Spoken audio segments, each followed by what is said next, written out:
famous book, which was called Funds Vitae. They also carry dry dairy products.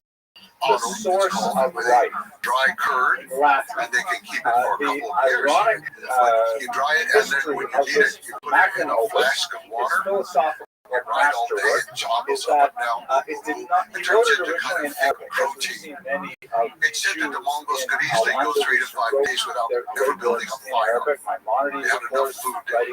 So all these little things at the lowest level were important, as well as the highest level of his loyalty of his men to him. And it went all the way down. Loyalty was extremely important. And he organized the army into